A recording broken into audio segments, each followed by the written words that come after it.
Bonjour. Pouvez-vous vous présenter en quelques mots, s'il vous plaît? Que je me présente? Oui. Oui, bonjour. Donc Alix Respinger, je suis conseillère technique sportive plongée et sport sous-marin de la Dragesse Bretagne.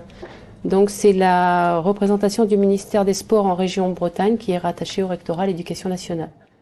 Voilà. En quoi consiste votre métier?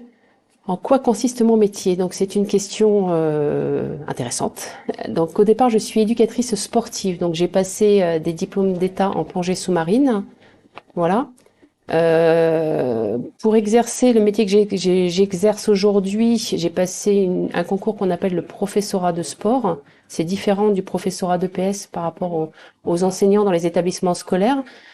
Et je suis placée auprès de la fédération locale. Voilà, donc local pour nous, c'est Bretagne Pays de la Loire. Il s'agit du comité interrégional Bretagne Pays de la Loire.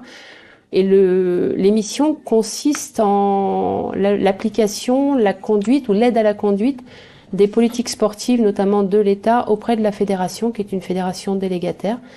Donc là-dedans, il y a de la formation, donc former les futurs moniteurs, monitrices d'État en plongée sous-marine. Il y a du suivi de sportifs de haut niveau. Il y a de la réglementation au travers de la prévention des accidents, le travail avec les instances départementales, avec les gendarmeries, voilà. C'est assez vaste en fait. Pourquoi avez-vous choisi de faire ce métier? Par passion, par envie de partage. Je suis passionnée de ma discipline au départ. Le faire en tant que prof de sport et en tant que conseillère technique, c'est le faire au service du public, dans le cadre de missions de service public, voilà, et pour moi ça avait du sens. Quelles études avez-vous faites et pendant combien de temps? Alors, quelles études j'ai fait? Alors, j'ai passé un bac, voilà. Rapidement derrière, je me suis orientée vers les diplômes d'État en plongée sous-marine. À l'époque, c'était le BES1 et le BES2. Donc, le BES2 m'a donné une équivalence bac plus 3. Avec cette équivalence bac plus 3, j'ai intégré la fac, j'avais 28 ans, pour faire une licence STAPS. J'avais l'équivalence, mais pour faire une licence STAPS, c'est surtout acquérir des connaissances pour préparer le concours que j'ai passé. Tout le monde peut-il exercer votre métier? Alors oui, j'ai tendance à dire oui. Il faut plonger, donc il y a un sujet médical, voilà, mais la plupart des gens y répondent. Il y a pas trop de questions là-dessus. Et après, ben il y a le niveau d'études qui est un niveau bac plus 3 minimum et le concours à passer. Mais à partir du moment où on est motivé, il n'y a pas de raison de pas le réussir. Donc oui. Depuis quand l'exercez-vous? Depuis quand? Depuis 2004. Hein. Quel est votre salaire? Alors le salaire, parce que je suis donc agent de l'État, fonctionnaire, donc le salaire varie avec l'ancienneté. Quand je suis rentrée dans la fonction publique, le salaire était à 1300, 350 euros, donc c'est loin, heureusement. Et aujourd'hui, je suis plus aux environs de 2005. Voilà. Qu'aimez-vous le plus et qu'aimez-vous le moins dans votre métier? Ce que j'aime le plus, la transmission, l'environnement, le contact avec les gens. Ce que j'aime le moins, c'est compliqué. Hein.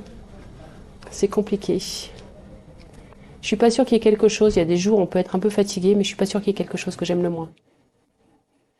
Étiez-vous bon élève? J'étais pas mauvaise élève. Est-ce que j'étais bonne élève? Je m'en sortais pas trop mal, oui. Voilà, je m'en sortais pas trop mal. J'avais une prédilection pour la SVT, ce qui tombe bien quand on s'intéresse au milieu marin. Voilà. Après, voilà, j'étais dans la moyenne, au-dessus de la moyenne, mais pas excellente élève. J'étais. Avez-vous eu l'idée de ce métier grâce à des rencontres ou à l'école? C'est grâce à des rencontres beaucoup plus tard. Donc j'ai démarré la plongée, j'avais 14 ans. J'ai passé un certain nombre de diplômes, j'ai passé mes diplômes d'État. Ça m'a conduit à rencontrer des personnes qui exerçaient ce métier qui finalement n'est pas très fréquent. Et voilà. Et le souhait, l'envie m'est venue de là. Et à partir de là, j'ai mis en route tout ce qui était nécessaire pour pouvoir y arriver. Oui. Votre métier est-il connu? Est-ce qu'il est connu? Alors, dans mon domaine, je ne sais pas, en fait. Je ne saurais pas. Il est vu, mais pas toujours identifié dans d'autres disciplines sportives. Moi, je suis spécialiste en plongée. J'ai des collègues qui sont spécialistes en karaté, en hand, en basket, hein, et qui sont ou d'autres disciplines et qui, par exemple, aujourd'hui, sont très en prise avec les Jeux Olympiques qui arrivent à Paris dans un peu plus de 160 jours. Donc, c'est pour ça que je dis qu'il est le métier de conseiller technique ou de conseillère technique est pas toujours complètement identifié, mais oui, il est vu. Voilà, je pense. Avez-vous déjà sauvé des vies? Non, non, parce que C'est une discipline qu'on appelle un environnement spécifique, la plongée sous-marine. Il y a des règles à observer. On apprend et on enseigne finalement aux futurs professionnels à mettre en place tout ce qu'il faut pour, on va dire, pour préserver la sécurité de tout le monde. Et l'idée, c'est qu'il y ait le moins d'incidents possible. Voilà, il y en a, mais j'ai jamais eu l'occasion d'être confronté à ça. Avez-vous pensé à abandonner? Non, non, je suis toujours passionnée. Qu'est-ce que votre métier implique comme investissement en dehors des heures de travail? Je compte pas forcément les heures. On a une organisation de travail qui est extrêmement libre parce qu'on a une lettre de mission annuelle avec des objectifs à atteindre. Et on peut avoir des horaires quand on a des réunions, quand on a des formations. Mais en fait, on organise après notre travail comme bon nous semble. Donc on le paye certainement par une quantité de travail plus importante, mais ça passe bien. Quelles qualités ou compétences faut-il avoir pour exercer votre métier?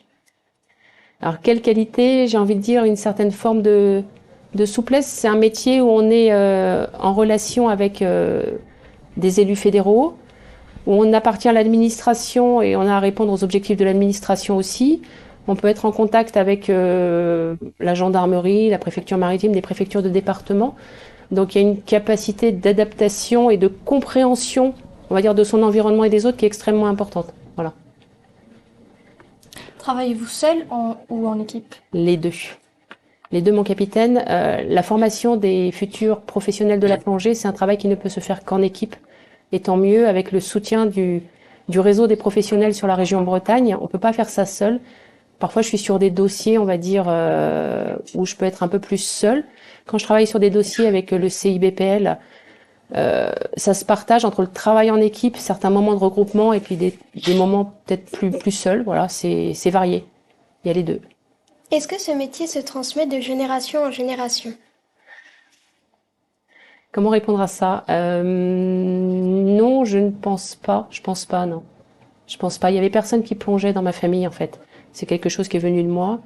Et j'ai eu la chance d'avoir des parents qui ont tout fait pour que je puisse exercer. Quel est votre statut? Alors mon statut, je suis, comme je disais, professeur de sport avec une mission de conseillère technique sportive. Et donc je suis agent de l'État, donc fonctionnaire. Est-ce un métier qui recrute en tension, en manque de personnes? Recrute, on assiste à une réouverture de postes sur les postes de professeurs de sport, qui ne sont pas que des postes de gens spécialisés, puisqu'on a des personnes qui travaillent dans ce qu'on appelle les services, donc les directions régionales académiques à la jeunesse, à l'engagement et au sport, dans les établissements de formation comme les CREPS. Donc il y a des postes qui se réouvrent. Voilà. Pour votre formation, avez-vous eu des aides? Des aides pour ma formation. Pour ma formation, mes formations plongées au brevet d'état premier degré, oui, j'ai été bien accompagnée. Au deuxième degré, j'étais beaucoup en candidat libre, donc ça a été un travail que j'ai effectué beaucoup seul, en fait. Et après, la préparation au professorat de sport, ça a été une démarche, voilà, qui m'a appartenu également. Quels sont vos horaires? Si je te réponds, j'en ai pas. J'ai pas vraiment d'horaire, en fait. Voilà, j'ai pas vraiment d'horaire. Les horaires, il faut les fixer pour respecter un équilibre de vie. Donc on peut commencer tôt le matin, finir tard le soir. On a la liberté le lendemain, si on n'a pas la même charge, de pouvoir alléger un peu la journée. Ça nous arrive de travailler le week-end en fonction des besoins. Voilà. Votre métier implique-t-il des déplacements? Oui.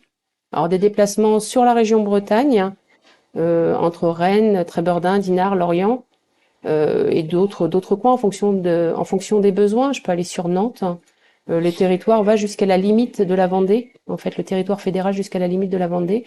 De temps en temps, je peux avoir des déplacements sur Paris, sur Marseille ou d'autres villes de France. Ça dépend. Quelles sont les évolutions ou perspectives de votre métier? Les évolutions ou perspectives sur ce métier. Alors, on peut... moi, je suis conseillère technique régionale. C'est aussi un choix parce que j'aime l'ancrage de terrain. J'ai des collègues qui sont conseillers techniques nationaux, qui ont un périmètre territorial plus grand. Il y a la fonction de directeur technique national. Alors après, ce sont des postes qui sont moins nombreux parce qu'il y a un directeur technique national ou une directrice par fédération. Mais voilà, ce sont des opportunités possibles. Après, on peut aussi changer, ce qu'on appelle changer de corps, mais on change aussi de type de métier. Avez-vous une tenue spécifique? Alors j'ai J'ai deux tenues ou deux outils qui sont indispensables. C'est tout mon équipement de plongée pour aller sous l'eau. Alors, combinaison, palme, masque, ordinateur, etc. Et la deuxième, j'ai envie de vous dire, c'est ma voiture. Parce que comme je me déplace quand même, je peux pas le faire sans voiture. Même si je privilégie les trajets en train quand c'est possible. Avez-vous exercé un autre métier avant celui-là? Oui, j'ai commencé à travailler relativement jeune puisque j'avais 19 ans. Donc j'ai exercé un métier qui n'avait rien à voir, même s'il m'a appris beaucoup, en région parisienne à l'époque. Et je suis retournée à la fac, comme je vous disais, j'avais 28 ans où j'ai préparé le concours. Donc j'ai eu différents parcours, oui. Qu'aimez-vous dans le fait d'intervenir auprès des jeunes dans ce genre de forum? La transmission peut-être, donner des envies, se dire, être un contact à un moment donné, c'est-à-dire une rencontre, on peut se dire il y a quelques années plus tard, mais oui, j'ai rencontré quelqu'un, je peux peut-être rappeler la personne, essayer d'accompagner au plus les personnes dans leur devenir, leur avenir professionnel. Voilà. D'accord, bah merci. Merci. Merci à vous. Au revoir. Au revoir, bonne journée.